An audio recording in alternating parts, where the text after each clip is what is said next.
of Management Studies IGNOU presents an audiobook on the course MMPC 007 Business Communication for MBA program. Block 3 Written Communication at Work. Unit-11 Long Business Correspondence. Part-2. In Part 1, we have discussed Introduction, Concept of a report, Types of business reports, Characteristic of a good report, Preparing the report, Organization of report, Components of letter, text combination, forms of reports. In Part 2, we will discuss Research reports, Technical reports, Business proposal, Components of business proposal, Persuasive proposal, Difference between business reports and business proposal, Summary of the unit.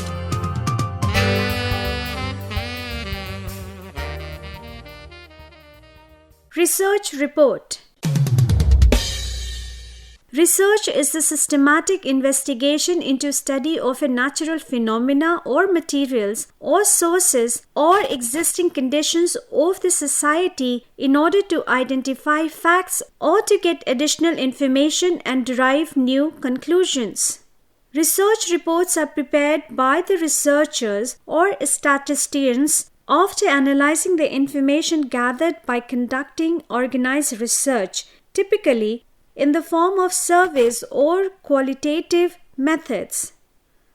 The key components of a research report are as follows. First, preliminary section.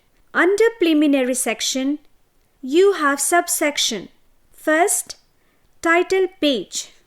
The title page is one of the most important pages of the research report. The following mentioned information should be incorporated on the title page. First, name of the author. Second, name and position of the mentor. Third, name of the program in which the research was completed. Fourth, department in which the research was conducted. Fifth, contact information of both author and mentor. Second, acknowledgement, if any. This section is devoted to expressing gratitude to all the persons, mentors, even the institutions that have made this research possible. Third, table of contents. The chapters, sections, figures, subsections must be properly listed and organized in a systematic way. The table of content helps the readers to identify the content and its relevant position. Fourth, list of tables, if any. The details of the list of tables being used in the research should be mentioned separately, as it will help the reader to locate any table to which she or he might wish to refer. Fifth, list of figures, if any. The details of the list of tables being used in the research should be mentioned separately, as it will help the reader to locate any table to which she or he might wish to refer. Sixth, abstract. The abstract of any research contains a summary of the details mentioned in the report. Second, main body. The main body includes the following components. First, introduction. This includes the details about the topic with problem statement and theoretical background of the topic. Second, review of related literature. A literature review is a summary of all the previous research which has been done on a given topic. A literature review creates a platform for the reader, giving him a holistic understanding of the research work done in his or her field and helps the researcher to channelize his or her efforts in the right direction. Third, research methodology. Both qualitative and quantitative research is applied to find answers to research questions. The chapter is set to satisfy the research objectives. It should talk about the following points. First, details of the research. Second, design and tools to be used. Third, sources of data collection. Fourth, sampling study. Fifth, statistical tools being used. Fourth, analysis of data. Data analysis is the logical process of applying various statistical techniques and tools to condense the data, recapitulation of data, describe the data, and finally evaluate it systematically. Fifth, summary and conclusion. The following details must be incorporated in the summary and conclusion section of the research report. First, restatement of the problem. This section refers to the summary and conclusion part. Second, major findings. After the application of various statistical tools and techniques, the observations and results will pinpoint some major results, that is, the findings. The major findings will provide revealing information useful for the research and all the readers. Third, conclusions. The essence of the report is discussed in this part of the research report. Fourth, recommendations. As research is an ongoing process, certain advancements and new changes will surely take place in the times to come. The researcher should mention those areas in which further studies can be conducted. Fifth, limitations of the study. Every research will have some limitations, and it is quite a normal thing. One should always acknowledge the limitations in a research report with transparency. Sixth, reference section.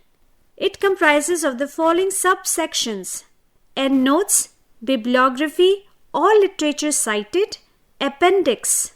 The research report is normally used for the summer projects and academic studies. However, it is seen that the business houses too have started using the research reports in their research and development section.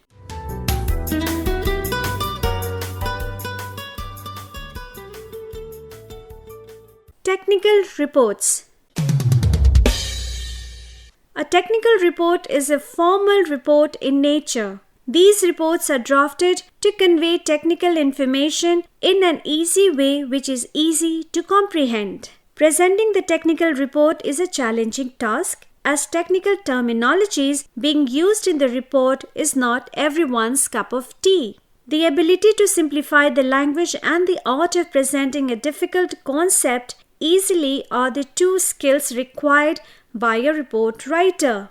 In a technical report, there are various elements and parts, and all of them have to be connected and presented methodically to make the report impressive. The tools that facilitate writing a technical description can be definition and classification.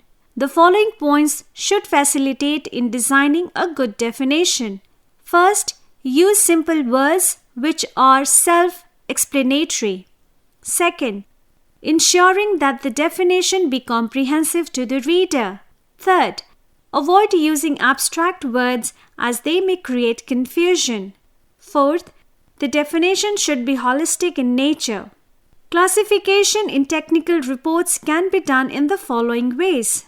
First, specify the type of classification. Classification can be based on parameters like unity, nature, size, etc. Second, classification can be subjective in nature, that is, based on one's own comfort or by keeping the readers of the report in mind.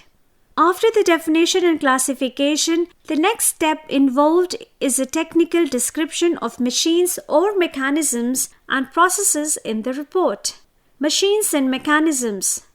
A machine is a complex collection of various parts and subparts. Each and every part is connected with each other and works in a synchronization. These parts of the machine have to be explained clearly and accurately, and this is the first step in any technical report writing.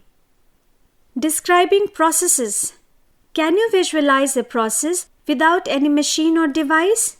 It is next to impossible. While describing a machine, the main focus is on the parts and objects, but On the other hand, when we describe a process, the entire focus is on the work or operation it performs. Therefore, it is quite necessary to describe each step in a process very clearly and accurately, and also to show how the various steps combined together in a logical sequence lead to an end result.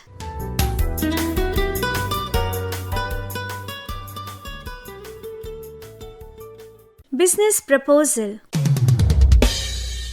A business proposal is a formal document used in business. A business proposal is normally sent to a prospective client where the buyer explains about the products, services being offered by them, USP of their product or service, and why they should be considered above their competitors. Business proposals are carefully drafted as they target prospective clients. There are different types of business proposals and they are made as per the requirement. Let us now discuss different types of business proposals. Types of business proposals. A business proposal can be classified into solicited or unsolicited. In a solicited proposal, a prospective client might be interested in availing the services or buying a product, so the clients put up a request to the seller for a proposal. The seller, after receiving the request, can have a conversation with the client. The seller then tries to understand the preferences of the clients and drafts their proposals accordingly. With an unsolicited business proposal, things are different. Here the seller approaches a client aspiring him or her to sell the product or services. Here the client does not approach the seller, but the seller tries to generate the need of the product by drafting the lucrative proposal. A solicited proposal is an easy game, as your prospective client has already made up his or her mind to buy a product or a service. Your prospective client may have identified other sellers as well. The prospective client may be in the process of evaluating the other sellers in this process.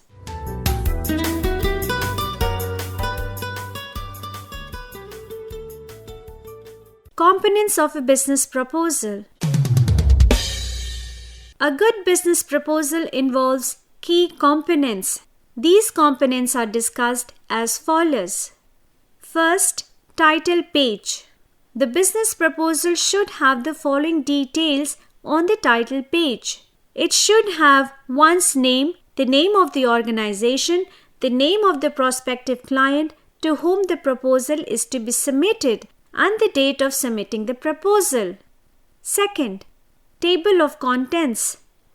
If the proposal is lengthy and has too many details, it is advisable to mention the details in the table of contents. The details will actually help the client to identify the various sections of the proposals, and she or he may specifically refer to any section as per his or her preference. Third, executive summary. In a proposal, one should always include a well-drafted, articulated executive summary. A good executive summary is the one that positions the organization or the product or the service very promisingly in the mind of the customer. It leaves an impression about the USP and the need for the product. 4. Statement of problem, issue or job at hand. The customization of the proposal, which directly understands the need of the client, is a very important point of any proposal. If the proposal is pertaining to the development of a website, the seller should understand the exact purpose of the website, such as whether it is to enhance the sales or to create brand awareness or to have more visitors on the website, etc. Understanding the customer's requirements and addressing those issues is a winning strategy of each proposal. Approach and methodology. This section is one of the most vital sections of the proposal. The reason is that in this section, the seller directly addresses the client's requirements or the client's problem at hand. One should not get into too many details here, as at times the technical terminology used may confuse the clients.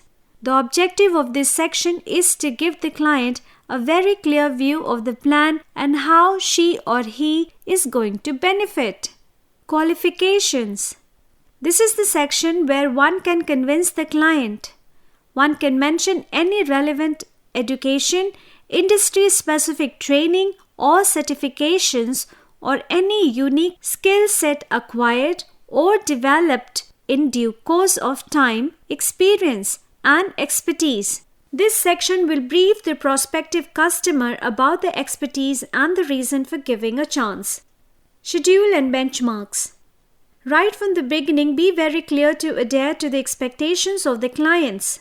What is the time duration required to complete the work? Deliver the product or services are few questions which must be clearly discussed with the clients. One should never overpromise and underdeliver here. The proposer and the prospective clients should come to common terms with these points as proper completion of a project or delivery of a product on time deeply impacts business operations. One must never set unrealistic expectations with the clients. In case of products or services, certain quality benchmarks are very important. Any compromise on quality will not be appreciated. Once the deadlines, schedules, and benchmarks are decided, they have to be adhered to. Cost, payment, and any legal matters. While drafting this section, the most important point to be considered is transparency in the cost. The cost of the product, details of partial payments, schedules of payments, installments, etc. should be clearly mentioned in the proposal. There should be no hidden cost in the proposal and transparency should be maintained here. In case of any conflicts, legal matters such as permits, licensing, etc. should be clearly mentioned. Benefits. This part addresses all the benefits which the client will have from the moment the services of the buyer are taken. Features like all-time support, free service details, cost-cutting advantages with giving references of the other clients must be written here.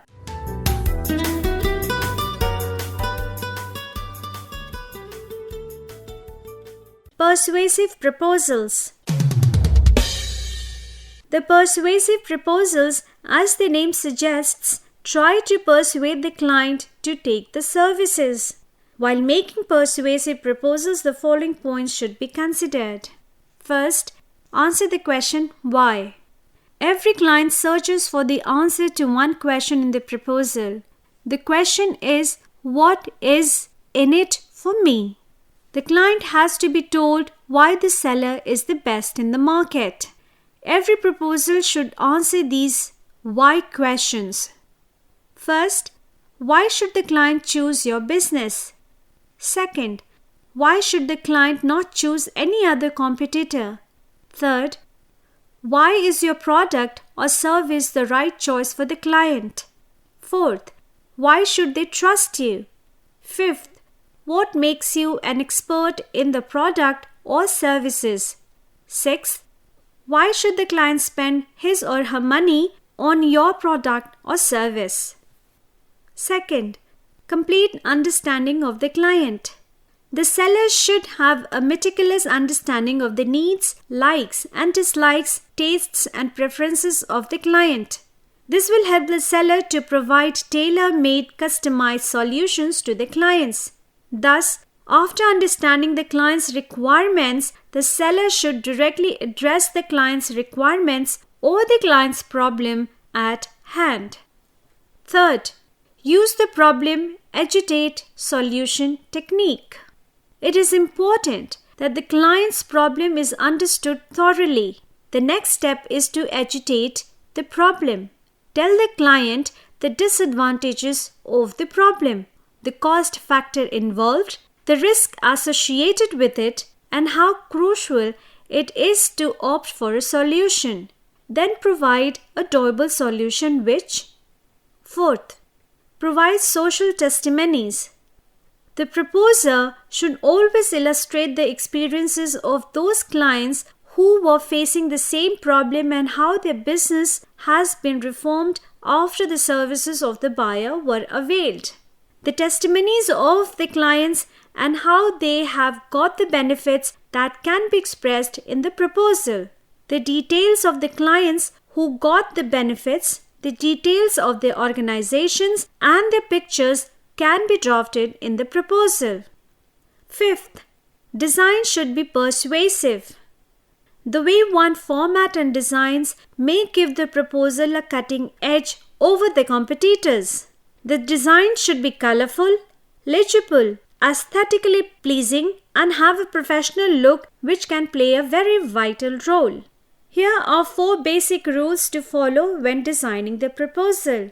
First, do not overburden every page with text. Second, use white space and lively images to let the design stand out. Third, make balanced and apt use of colors. Fourth, use legible and nice typography.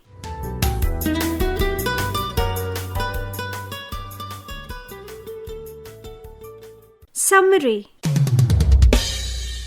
The managers, secretaries, accounts, chief executive and experts are often required to submit reports on various issues such as low sales volume, the feasibility of any premises, the establishment of a new branch, the scope of diversification, imports and exports issues, any conflict or financial issues, etc. They need to be meticulous and investigate the issue at hand properly so that the right solution to the problem at hand can be recorded. Thus, reports are very frequently used in all organizations as a form of business communication. A good report has to be result-oriented, precise, with accurate facts, relevant, giving concrete recommendations. Business proposals are very important sales tools as they present the product or even the chain of products in front of the customers. A business proposal should be sound, lucrative, and must address the likes, preferences, and tastes of the customers. Business proposals should be designed to mention the USP of the product and should also mention how a product is relevant and congruent with the customer's need.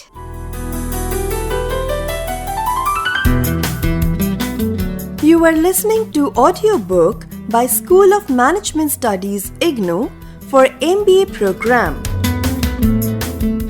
Course code MMPC 007 Business Communication. Block 3 Written Communication at Work. Unit-11 Long Business Correspondence, Part-2. Course Coordinator, Professor Neeti Agrawal from School of Management Studies, IGNOU. Voiceover by Santosh Bharati.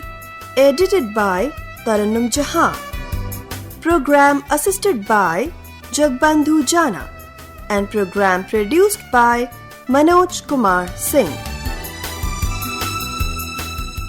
This program was brought to you by Electronic Media Production Center of Indira Gandhi National Open University.